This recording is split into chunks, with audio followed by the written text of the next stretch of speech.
Hey, this is Adam from Bodyweightcoach.com, and whether I'm training my personal clients or writing programs for you guys here at Bodyweightcoach.com, one of my favorite go-to staple exercises is the lunge.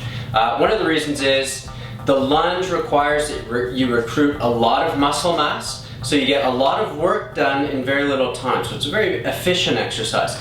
The other thing is there are a ton of variations that you can use with the lunge. So once you learn the basic technique, you can do a lot of things with it. So let's just start by looking at some of the finer technical points of the lunge, and then we'll just take a quick look at some of the different variations you can do. Now the first thing with the lunge, whether you're stepping forward, backward, or you're just doing a stationary lunge or what's called a split squat, is you want both feet lined up towards the front as if they're on a railroad track. What you want to avoid, and something that often happens, is this back foot heel turning in or turning out.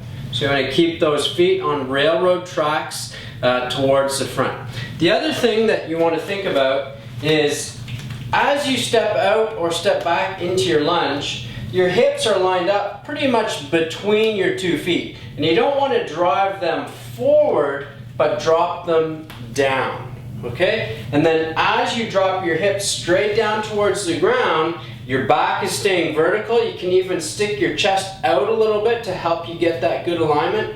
Your front knee is staying over your front foot. Now, if you have healthy knees, there's nothing inherently wrong with your knees going past your toes, but I like this setup in the lunge because it emphasizes having your weight on the heels of that front foot and driving through the glutes to bring yourself back up. Okay, so it balances out the muscle recruitment between the glutes and the quads, or the back and the front of the legs. Okay, now that we've got a good idea of the basic technical keys that we have to remember while we're doing our lunge, let's take a look at some of the variations. So as I hinted at already, you can do your lunge stepping forward, drop into that nice position. You can also do it stepping back, same idea. And you can also get yourself set up, one leg forward, one leg back, and then do what's called a split squat. So you're actually planting both feet, leaving them there, and just going down and up, all right?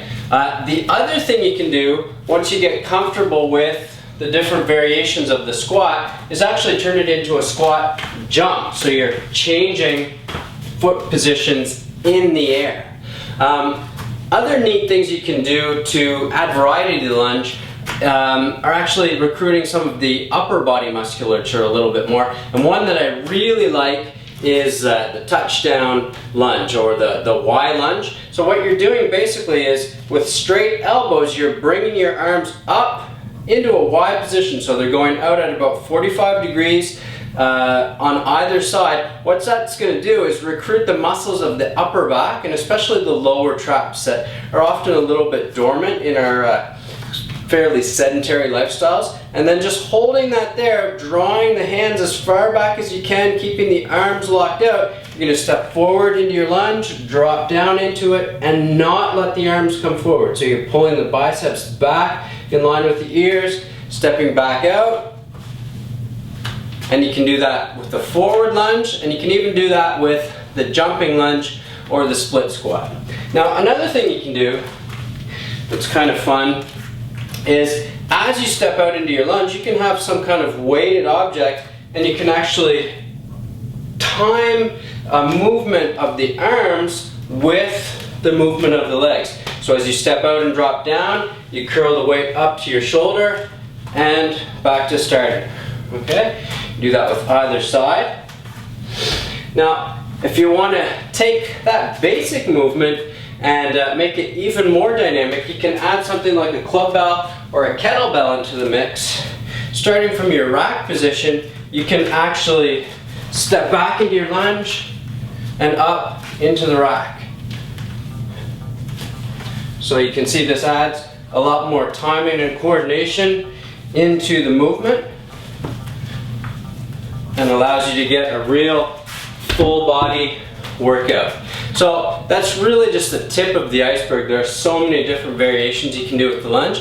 Hopefully that gives you something to play with, and I hope you really enjoy that. This is Adam from bodyweightcoach.com.